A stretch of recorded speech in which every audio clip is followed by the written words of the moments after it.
السلام عليكم ورحمة الله وبركاته. الحمد لله كفى ثم الصلاة والسلام على نبي المصطفى وعلى آله وأصحابه الشرفاء أما بعد. إخواني في الله, we are almost concluding our lecture series regarding the history of the Muslims of Andalus, the history of Muslim Spain and Portugal, a history that began with the conquest of the Muslims in the year 92 of the Hijri calendar and ends in the year 897 of the Hijri calendar. Over 800 years of Islamic history of Andalus that I and yourself and your families and all the Muslims should know this glorious history of the Muslims of Andalus. Ikhwani fillah, last night we spoke about the fall of Granada, the last area of Muslim Spain, the last area of Andalus. One of the poets is called Abu al-Baqa al-Randi. He speaks in a beautiful poem. Maybe I just want to hear a part of it. He speaks about how the loss of Andalus had such a great effect on the Muslims in the entire world. لكل شيء إذا ما تم نقصان فلا يغر بطيب العيش إنسان هي الأمور كما شهدتها دول من سره زمن سأته أزمان وهذه الدار لا تبقي على أحد ولا يدوم على حل لها شان أين الملوك ذو التيجان من يمن وأين منهم أكاليل. So this is a beautiful line of poetry that speaks about how the great tragedy occurred to us Muslims when we lost Andalus. Ikhwani fillah, we mentioned in last night's lecture that the King Fernando and the Queen Isabella, the King of Aragon and the Queen of Castile, once they had their marriage, they set the sights on capturing this last area of Muslim land of that of Granada. So they sent a peace agreement to the leader of the Muslims of Granada, Abu Abdullah Muhammad al-Saghir, and they wrote 67 conditions that they shall abide by. 67 conditions that we shall respect the religion of the Muslims, we shall respect the right to them owning property, for them to be judged according to Islamic law. We shall not harm the Muslims, we shall not persecute them. And they swore this on this agreement. And they took this agreement to the Pope, also for him to sign. And the Pope also signed. Based on this signature, they were supposed to be handed over the city of Granada. One of the Muslims at the time in the city of Granada is called Musa ibn Abi Ghassan. He stands up in the mosque of Granada and he says to the Muslims, Al-Mawtu aqallu ma nakhsha. Death is the least of our fears. Inna amamana. Ahead of us is takhribu buyutana wa tadnisu masajidana. Our houses shall be destroyed. Our mosques shall be desecrated and turned into churches. وَحَتْقُ نِسَائِنَا وَأَعْرَاضِنَا وَبَنَاتِنَا. And our honor, our women are going to be raped, they're going to be molested. What is ahead of us is punishment, torture, and forceful conversion to their deen. I am not going to stay this. I'm not going to see this. إِنِّي لَنْ أَرَى هَذَا. I will not going to see this. So he goes home. This Musa ibn Ghassan, rahimahullah, he puts on his armor, he takes his weapons, and he goes to fight a small battalion of the army of Spain, of the Kingdom of Spain. Because Castile and Aragon are joined, it was known now as the Kingdom of Spain. He attacks them, he manages to kill a number of them, and he himself is killed. Fernando and Isabella, they enter the city or the Kingdom of Granada, the city of Granada. They have been given the keys by Abu Abdullah Muhammad al-Saghir.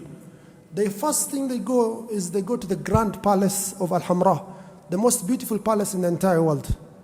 And the first thing they do is they break the word and they put a silver cross on the highest point on top of the palace, declaring that the Catholicism has taken over the entire land of Spain, and more so this land that Muslims were holding dear, the land of Granada. Christopher Columbus, the one they claim to have discovered the Americas, was also present in this gathering on the 2nd of January, the year 1492, when we Muslims handed over Granada to King Fernando and Queen Isabella. They had an agreement with us.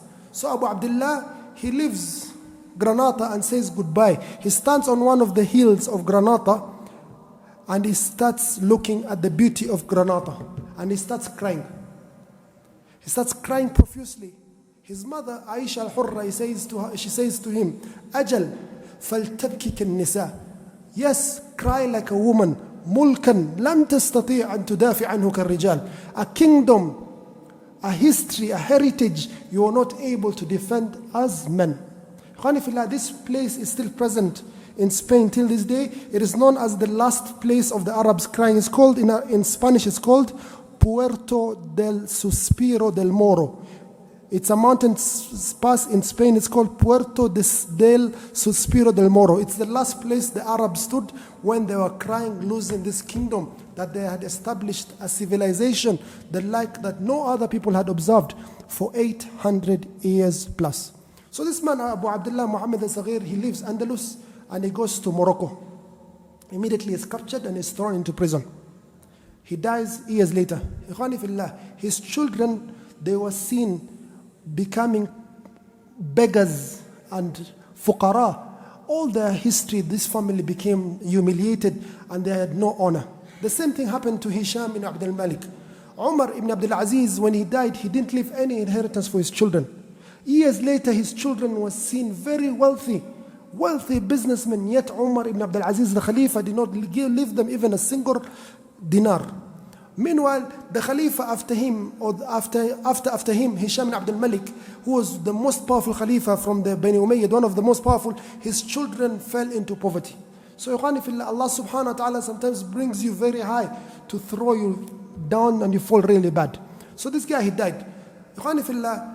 Question comes, did the Catholics, did the Christians keep to their word with regards to the 67 conditions they signed with the Muslims? The year 1499 of the Christian calendar, it reaches.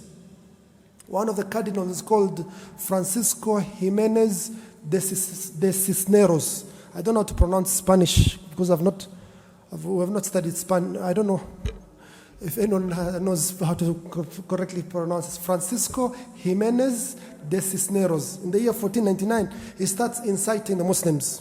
And he starts forcefully converting Muslims that he can. And he writes a letter to the Pope. I have converted 3,000 Muslims to Christianity. And he persecutes the Muslims who remained in Granada, who did not go to Morocco, they revolt. And there's a great revolution that's known as the Revolution of Al-Puharra in the year 1499 to the year 1501.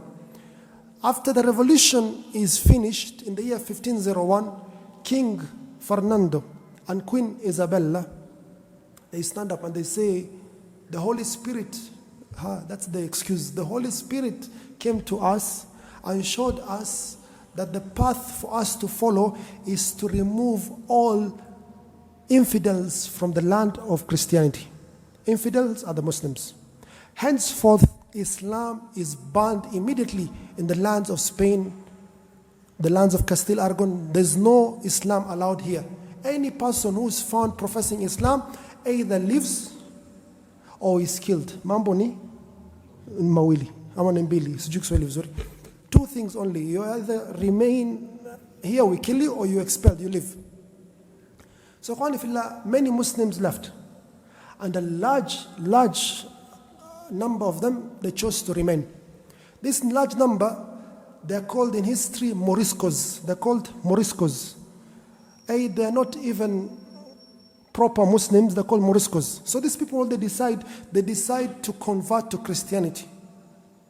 These remaining people, they decide to convert to Christianity. They have no choice. They have been forced. Allah subhanahu wa ta'ala says in the Quran, إِلَّا مَنْ أُكْرِهَ وَقَلْبُهُ مُطْمَئِنٌ بِالْإِيمَانِ, except the one who was forced and their heart is firm upon the faith. So outwardly they accepted to be Christians, but inwardly they continued professing the deen of Allah Azza wa Jal. So you'll find these Muslims, they keep practicing the deen of Allah Azza wa Jal. They have two names. They have a Christian name and a Muslim name. So they go to church on Sunday, but they have secret areas where they meet for Salatul Jumu'ah, for example.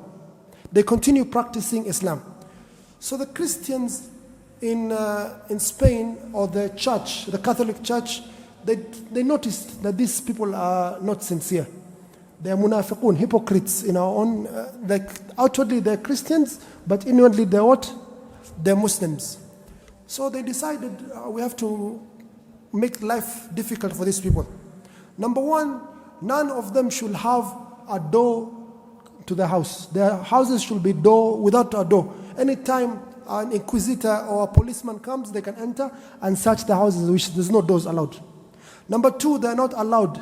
If you're found taking a bath on Friday, that is the reason for you to be jailed or to be executed. You're practicing something that looks suspiciously Muslim. If they are found not drinking alcohol or eating pork or fasting, not eating Ramadan, if they are found with a Quran or a part of a Quran, if they are found speaking Arabic or having Arabic names or anything that shows that they are Muslims, Islamic clothes, hijab, any form that shows their Islamic identity, they are taken to torture, they are taken to punishment. And this began a period in history that is known as the Spanish Inquisition.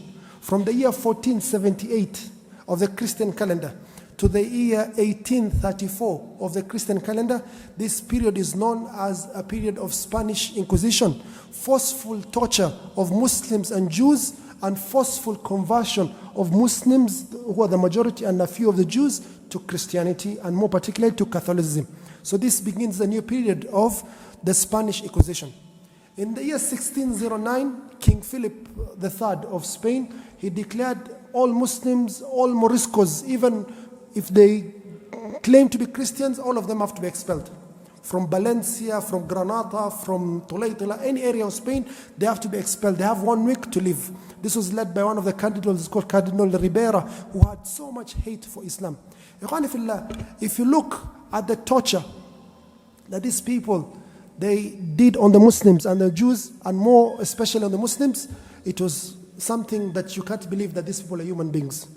I don't think even the shayateen and the jinn are able to think of such torture that these people practiced on the Muslims. We shall mention some of them.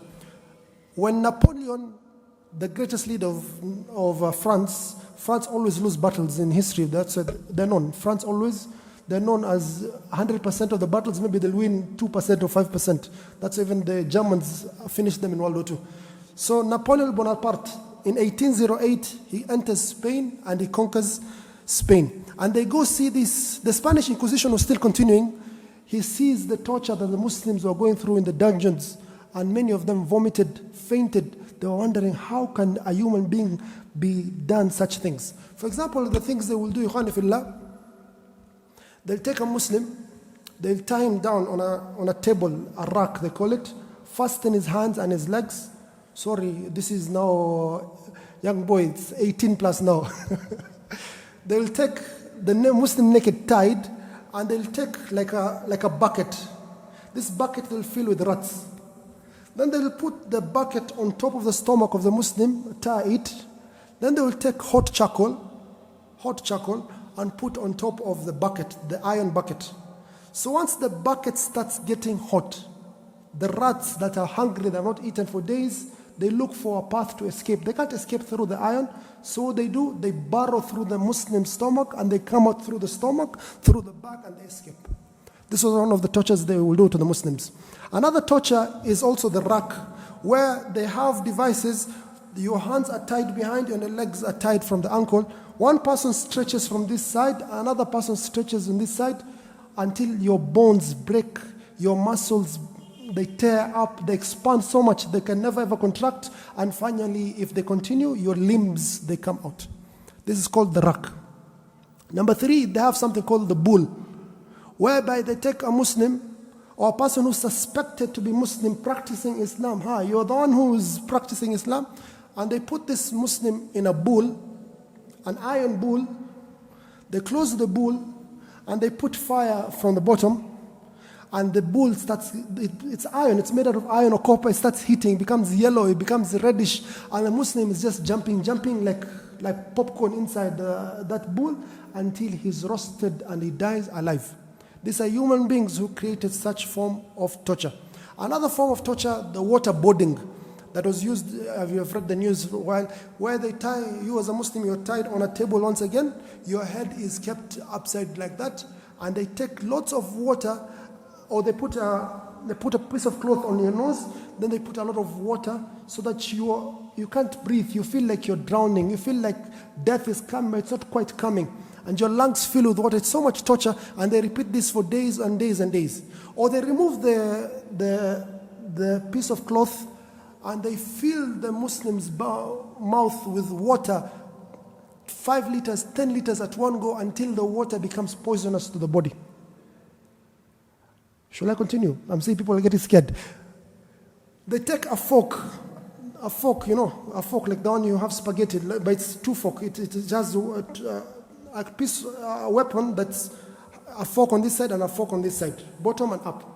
So they tie you as a Muslim like this, one side under your chin and one side on your throat, and your head is kept like this. If you decide to just move down like this, you'll pierce your chin, your neck from here, and your throat. So you're forced to stay like this for days and days in torture. They take you with handcuffs, and they handcuff your hand behind, and you're carried with your hands, and you're lifted up, and you hang for days and for days. They make a chair made out of nails, and you're forcefully sat on it. Then they put weights upon you so that you can enter it a lot. They make something called the Spanish donkey. All this is, I was searching torture in the medieval period, and you'll find like most of the torture was done to Muslims in Spain. Most of the torture instruments you find are the ones that were used on Muslims in Spain. Something called the Spanish donkey, where they put a Muslim on a platform like this. So the Muslim is made to sit on nails. Then they tie his leg on this side or her leg on this side. It's always men or women, both are tortured, and they start moving the Muslim. So the Muslim is tortured, and because of these nails, he has to move left and right, left and right, left and right. These people reached such, I can't continue, I can mention even 10 more, but it's so brutal, so horrific what happened to the Muslims of Andalus. They were forcefully converted. And after their conversion to Christianity, because they were suspected to still be practicing their deen in private, they were harmed and tortured many, many times. Torture the likes human beings have never experienced. This continued until 1834. 1834 is just less than 200 years ago. It's not even 200 years ago. People have been looked for because they have some ancestry of Muslim blood or Muslim name, or they were found with a mushaf in the house or a part of the mushaf. The same thing that's happening with the Muslims right now with the Uyghur in China. The same persecution.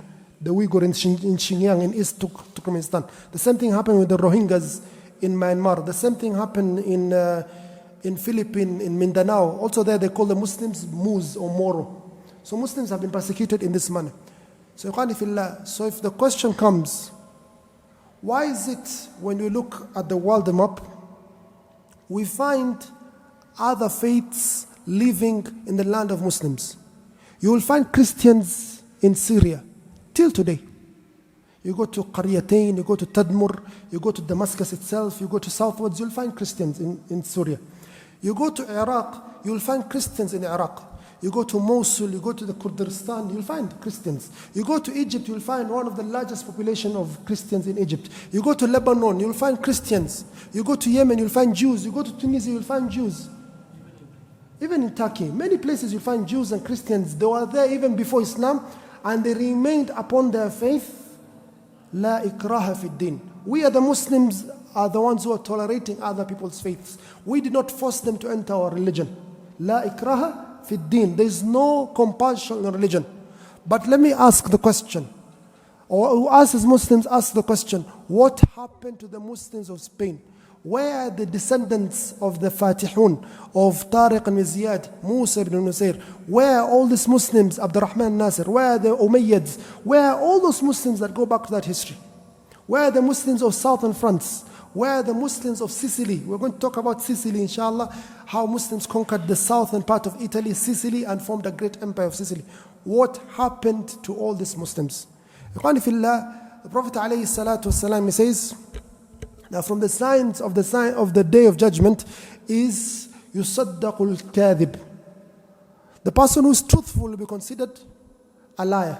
The person who's a liar will be considered truthful. From the propaganda that's propagated by the West till today is that we Muslims are intolerant. But the reverse is true. Every day you open the news, last week, abaya is not allowed in France. Who is the intolerant one amongst us or you? This is the sad history of the Muslims. They reached a pinnacle of civilization that no other people have experienced, and they ended up being massacred. They ended up being forcefully converted to Catholicism.